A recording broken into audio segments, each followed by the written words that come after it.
समझे कवि अपनी पूजा में लीन है, सोच रहा है काम पुरुषार्थ का फल तो जा चुका है, अब इसके राग में मैं धर्म पुरुषार्थ को नहीं छोड़ सकता। और वह अपनी पूजन भक्ति करता है और करने के बाद देखता है बाद में पुत्र को, तो पुत्र पूरा नीला पड़ चुका था। तब वह भगवान के समक्ष अपनी भावना भाता है, हे भगवान, मुझे अपने पुत्र की चिंता नहीं है कि ये मरण को प्राप्त हो जाएगा, मुझे चिंता है तो जिन शासन की है। आज यदि ये मरण को प्राप्त होता है तो कल को कोई धर्म पर विश्वास नहीं करेगा, कल को कोई धर्म पर विश्वास नहीं करेगा। क्या हुआ धर्म करने से? अपनी संतान को भी नहीं बचा पाया। ऐसे कहकर धर्म का हंसी उड़ाएंगे, धर्म का मजाक उड़ाएंगे। और ये भावना के साथ वो विषापहार स्तोत्र को पढ़ता है, विष को हरण करने वाला स्तोत्र, ऐसा विषापहार स्तोत्र भक्ति करता है भगवान के साथ। और उस भक्ति में कहता है, विषापहारम मणिमोस्य धानी मंत्रम समुद्दिश्य रसायनम च राम्यंत्रयो न स्मृति व्रजंती त्वमेव नामानि तवेव तानि। हे भगवान, जगत में लोग विष को दूर करने के लिए रसायन की खोज करते हैं, मणि की खोज करते हैं, मंत्रों की खोज करते हैं जिससे विष दूर हो जाए, लेकिन कोई जानता ही नहीं है कि आप ही तो रसायन हैं, आप ही तो मणि हैं, आप ही तो औषधि हैं। जो आपका ध्यान कर ले उसका सारा विष स्वतः ही नष्ट हो जाता है। ऐसा जब स्तोत्र पढ़ते हैं, बहुत सुंदर स्तोत्र है, विषापहार स्तोत्र। कभी इसके अर्थ साथ इसको पढ़ना, ऐसे पढ़ोगे तो कुछ भी सपल्ले नहीं पड़ेगा, ऐसे पढ़ोगे तो कुछ भी समझ नहीं आएगा क्या पढ़ रहे हो। लेकिन उसको अर्थ सहित यदि आपने पढ़ लिया विषापहार स्तोत्र, इतना आनंद आएगा आपको, इतना आनंद आएगा कि जब भगवान की भक्ति करोगे तो आनंद में डूब जाओगे। एक एक ज़्यादा नहीं है, 32 ही लगभग उसमें श्लोक हैं, पर एक एक श्लोक में ऐसा अमृत भरा हुआ है, जब उसको पढ़ते हैं तो भक्ति में ऐसा व्यक्ति डूब जाता है। जैसे उन्होंने विषापहार स्तोत्र पढ़ा और जैसे गंधोदय को बच्चे के ऊपर छिड़का तो बच्चा तो ऐसे उठ गया जैसे सोखे कोई बालक उठता है, सोखे बालक उठता है, ऐसे उठ गया। चारों तरफ धर्म की जय जयकार। पर आज ऐसी दृढ़ता हमारे अंदर नहीं है। आज हमने धर्म को भी मजाक बना के रखा है, हंसी करते हैं, उसकी भी हंसते हैं। कुछ तो नहीं होता, देख लिया करके हमने, ऐसा बोलते हैं। हाँ, खूब पाठ कर लिया हमने, कुछ नहीं होता। खूब भक्तामर पढ़ा, कुछ नहीं होता। खूब तो नमकारन पढ़ा, कुछ नहीं हुआ। हुआ क्या? कुछ हुआ क्या? ऐसे करके उस स्तोत्र का, उस मंत्र का हम मजाक उड़ाते हैं। कमी मंत्रों में नहीं है, कमी स्तोत्रों में नहीं है। वही भक्तांबर स्तोत्र है जिसको पढ़कर मानता हूं स्वामी के 48 ताले टूट गए। और वही भक्तांबर स्तोत्र है, हम पढ़ते हैं, एक धागा नहीं तोड़ सकते, एक धागा नहीं तोड़ पाएंगे, और उनके पढ़ने से 48 ताले टूट गए। कमी स्तोत्र में नहीं है, कमी मंत्रों में नहीं है, कमी है तो हमारी श्रद्धा में है, हमारी आस्थाओं में है। आज हमारी श्रद्धा, हमारी आस्था स्वार्थी हो गई है, स्वार्थी। मेरा काम होगा तो मैं इस पर श्रद्धा करूंगा, मेरा काम नहीं होगा तो कोई श्रद्धा नहीं करूंगा। आज जगत में भीड़ लगी है, जहां तुम्हारा काम बना और तुम वहां पर बस भगत बन गए, और काम नहीं बना, ओम शांति। तो आचार्य बनिया कह रहे हैं, ये जिनवाणी आपको इसलिए समझ में आ रही है क्योंकि आपको मालूम है कि मेरा घर व्यवस्थित है, खाने को घर में दाना है, भोजन है, आज कमाएंगे नहीं तब भी आराम से शांति से बैठ के खा लेंगे, 10 बजे दुकान खोलेंगे तो आराम से बैठ के खा लेंगे, रोज कमाओ रोज खाने वाली स्थिति नहीं है, इसलिए आप शांति से यहाँ बैठे हो, शांति से सुन रहे हो। अभी मालूम चले कि दुकान में आग लग गई, फिर देखना अब क्या हो रहा है।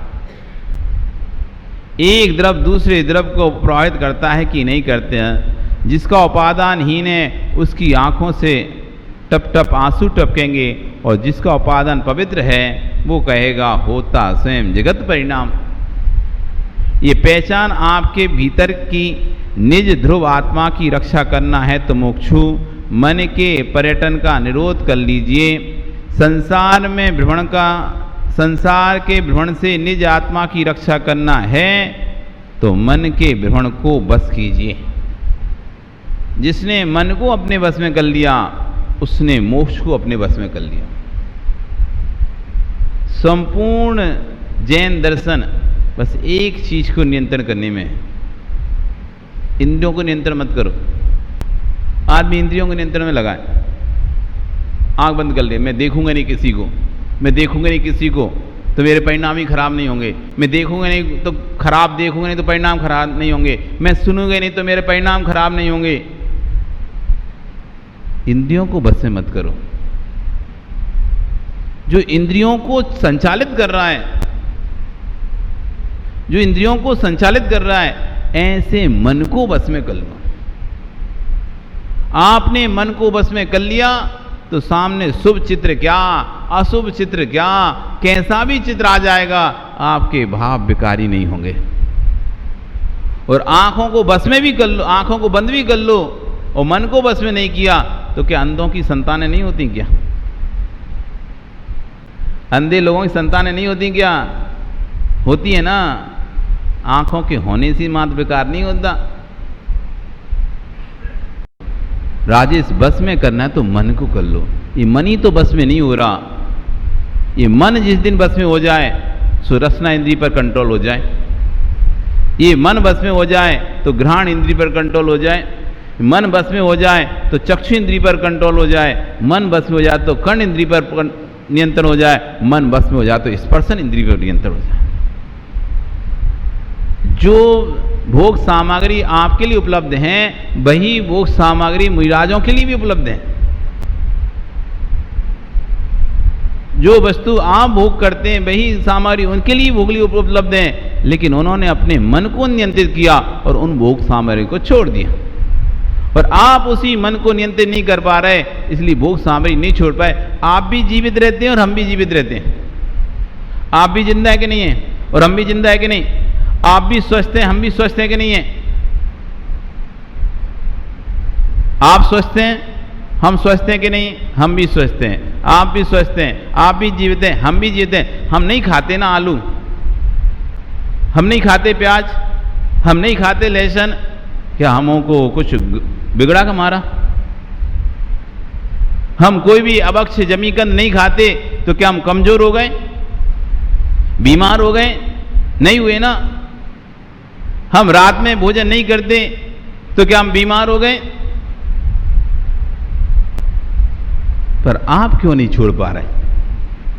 क्या आप रात में भोजन छोड़ दोगे तो बीमार पड़ जाओगे, मर जाओगे? जमीकंद छोड़ दोगे तो जीना मुश्किल हो जाएगा? क्या होगा? फिर क्यों नहीं छूट रहे हमसे? ना जमीकंद छूट पा रहा है, ना रात्रि भोजन छूट पा रहा है, क्यों नहीं छूट रहा है? यदि उसको खाने से ही जीवित रहते फिर दिगंबर बात तो जीवित ही नहीं रह सकते थे। ये तो एक बार भोजन करते हैं, आप तो फिर भी 2 बार भोजन करो दिन में, 3 बार करो दिन में भोजन, 10 बार पानी पियो। जब ये एक बार पानी पीकर जीवित रह सकते हैं तो हम सिर्फ दिन में पानी पीकर जीवित क्यों नहीं रह सकते? ये तो दिन भर पानी नहीं पीते, दिन में एक बार पानी पीते हैं। रात की पानी की तो बात ही छोड़ दो, दिन में भी एक ही बार पानी पीना है। जब दिन में एक बार पानी पीकर जीवित रह सकते हैं तो हम नियम ले सकते हैं ना, हम दिन में ही पानी पिएंगे, रात में कुछ भी नहीं खाएंगे। क्या ऐसा, क्या आप मर जाओगे, बीमार पड़ जाओगे, अस्वस्थ हो जाओगे? कुछ नहीं होगे, लेकिन फिर भी क्यों नहीं छोड़ पा रहे? क्योंकि मन नियंत्रण में नहीं है। मन नियंत्रण में नहीं है तो रसना इंद्रिय नियंत्रण में नहीं है। बाजार का भोजन किए बिना हम भी तो जीवित रह रहे हैं। ना कोई आइसक्रीम खाते, ना कोई आपका चाइनीज फूड्स खाते बाहर के, ना किसी प्रकार का बाहर का खाना खाते, होटलों का खाना नहीं खाते, तो क्या जीवित नहीं रहते? रह रहे हैं जीवित, स्वस्थ भी है, सब कुछ है। पर आपसे कहें छोड़ दो आप बाहर का होटल का भोजन, कहाँ ये भाई मांसाहारी होटल है, भाई शाकाहारी हैं, सब मिक्स हो रहा है और तुम वहाँ पर बड़े चटकारे लेके खा रहे हो। कम से कम इतने नियम ले लो कि जहाँ पर दोनों ही भोजन एक साथ बनते हैं ऐसे होटलों में पैर तक नहीं रखेंगे। पर नहीं होता मन में, महाराज बाहर जाते हैं, मिलती नहीं है, ढूंढते हैं, ये वो, मतलब दुनिया भर के बहाने हैं। आप एक दिन यदि भोजन नहीं करोगे तो मर नहीं जाओगे, 10 दिन भी भोजन नहीं करोगे तो मरोगे नहीं, विश्वास रखना। सुभाष जी 9 वर्ष से आप 10 लक्षण कर रहे हैं और ये 10वां वर्ष है आपका। 9 वर्ष आप अन्न भोजन का त्याग करते ही नहीं करते? करते हैं ना? आज भी आप स्वस्थ हैं कि नहीं है? 10 दिन भी भोजन छोड़ते हैं तो ऐसा तो नहीं कि कुछ नहीं लगता, 1-2 दिन लगता है, 4-5 दिन बाद फिर ठीक है, चलता है आराम से। तब भी आज भी है, 10 दिन बाद फिर स्वस्थ। तो एक दिन भोजन नहीं मिले, कहीं बाहर गए और नहीं मिला तो एक दिन भूखे भी रह गए, एक दिन नहीं भी खाया तो कोई बात नहीं, फल फ्रूट खा के रह जाओ, जरूरी नहीं होटल में ही खाना है, तब भी जीवित रहोगे। लेकिन फिर भी मन नहीं मानता, छोड़ नहीं पाते। महाराज जी वो बाहर जाना है, बाहर की छूट रख ले रहे, ये जाना उधर की छूट रख ले रहे, तुमसे रात्रि भोजन त्याग करने का बोलें तो मन भी बनाओगे तो हाँ रात में त्याग दें, लेकिन महाराज जी बाहर की छूट क्यों भैया? बाहर की छूट क्यों? बार बार जाना पड़ता है, रात में क्यों खाना पड़ता है? उसके खाए बिना आप जिंदा नहीं रहोगे बाहर? उसके खाए बिना क्या आपके रिश्ते नहीं चलेंगे, संबंध नहीं चलेंगे? लोग कहते हैं रिश्तेदारी में खाना पड़ता है, नातेदारी में खाना पड़ता है, लोग अरे तो क्या आप रात में भोजन त्याग कर दोगे तो रिश्तेदारी समाप्त हो जाएगी आपकी? लोग आपसे रिश्ता तोड़ देंगे, क्या करेंगे? कि आपकी पूछ फरक कम हो जाएगी, आपको लोग बुलाना कम कर देंगे। ऐसा क्या होगा जिससे तुम डरते हो और रात में भोजन नहीं छोड़ पाते? सिर्फ मन का एक वहम है हमारा, मन की कमजोरी हमारी। ये मन हमारा तीर्थ दिन हो जाए ना, जिस दिन छोटा बच्चा बड़ा बच्चा कुछ नहीं होता, अभी तो दादा बोलते हैं अरे अभी छोड़ना ही रात में भोजन, अभी तुम्हें बड़ा होना है, अभी तो और बहुत सारे काम बाहर इधर उधर, तो तुम डर के मारे नहीं छोड़ पा रहे। लेकिन तुम दिन हो जाओगे अंदर में, रात में नहीं खाना मतलब नहीं खाना। अब चाहे कुछ भी हो, बड़े हों चाहे हों, कहीं भी जाएं, लेकिन रात्रि भोजन तो त्याग है। नहीं मिलेगा तो भूखे रह जाएंगे, लेकिन रात में नहीं खाएंगे। जिस दिन ये मन में ऐसी दृढ़ता आ जाएगी उस दिन देखना आपको हर चीज सरल लगेगी। मन के हारे हार है, मन के जीते जीत। मन के हारे हार है, मन के जीते जीत। आप दिन जिस दिन मान लेते हो कि आज मुझे भोजन नहीं करना, दुनिया की ताकत आपको भोजन नहीं करा सकती। उस दिन उपवास करते तो दिनता निश्चित करते ही नहीं करते। फिर कोई भी कितना भी सामग्री सामने लेके आ जाए, अच्छे अच्छे पकवान भी बना के लेके आपके सामने आ जाए, लेकिन आपने अंदर से दिन हो गए हो कि आज तो मेरा चारों प्रकार के हार का त्याग है, आज तो मेरा उपवास है, फिर तो कोई कितनी भी सामग्री अच्छी अच्छी बना के सामने भी लाएगा तो आपको खाने की इच्छा नहीं होगी, क्योंकि आपने अपने मन को पूर्ण रूप से नियंत्रित कर लिया है। इसलिए मन पर नियंत्रित करो, इंद्रियों पर नियंत्रण मत करो। इंद्रियों पर नियंत्रण कर लिया और मन पे नहीं किया तो वैसी स्थिति होगी, सामने वस्तु रखिए और बार बार खाने की इच्छा होगी। अब खा सकते नहीं है लेकिन खाने की इच्छा होगी। बहुत सी बार ऐसा होता है ना कि खाने की इच्छा तो बहुत है लेकिन खा नहीं सकते, अभी सब लोग साथ में हैं। कुछ करने की इच्छा होता है भी, अभी लोग मर्यादा के कारण से आदमी नहीं कर पाता, अथवा समय नहीं अभी करने का इसलिए नहीं कर पाता, लेकिन करना तो चाहता है, खाना चाहता है। तो सिर्फ उसने इंद्रियों को रोका है, मन को नहीं रोका है। तो मन में को जिसने, मन के पर्यटन को, मन के भ्रमण को जिसने अपने बस में कर लिया है, गति अगति गत्यागति का जो परिणमन चल रहा है, नाना वानियों का जो भ्रमण चल रहा है, नाना भवों का जो कारण है, उसका नाम है मन। इसलिए सिर्फ पंचेंद्रिय जीव ही संसार भ्रमण को बंद कर सकता है। एक इंद्रिय से लेकर 4 इंद्रिय तक के जीव संसार भ्रमण को नहीं रोक सकते। एक इंद्रिय से लेकर 4 इंद्रिय तक के जीव, असंगी पंचेंद्रिय जीव संसार भ्रमण को नाश नहीं कर सकते, क्योंकि उनके पास मन नहीं है। इंद्रियां तो हैं लेकिन मन नहीं है, इसलिए वो संसार का भ्रमण नष्ट नहीं कर सकते। सिर्फ संगी पंचेंद्रिय जीव ही एक ऐसा जीव है जो संसार परिभ्रमण का क्षय कर सकता है। क्यों? क्योंकि उसके पास मन है। जिसके पास मन है वही हे उपादेय का विवेक रखता है। हान, उपादान, उपेक्षा, 3 चीज होती हैं। जो मन सहित जीव होता है उसके अंदर जब उसे ज्ञान होता है तो उसके पास 3 ऑप्शन आते हैं। जब तक आपको वस्तु का ज्ञान नहीं होता तब तक आपको अज्ञान रहता है, और जैसे ही अब तीर्थ तुम्हें मन समझ में आया कि हाँ हम छोड़ सकते हैं, अब 3 बातें तुम्हारे सामने आएंगी।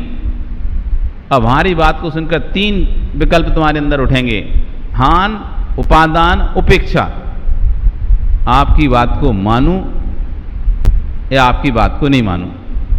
हमें महाराज की बात को मानना है, एक ऑप्शन उठेगा, या दूसरी ऑप्शन उठेगा हमें महाराज की बात नहीं मानना, या फिर तीसरा ऑप्शन उठेगा छोड़ो देखेंगे जैसा चलने दो, अभी चल रहा है ऐसा। उपेक्षा, हान यानी ग्रहण कर, हान यानी छोड़ना, उपादान यानी ग्रहण करना, और उपेक्षा यानी उपेक्षा कर देना उसकी।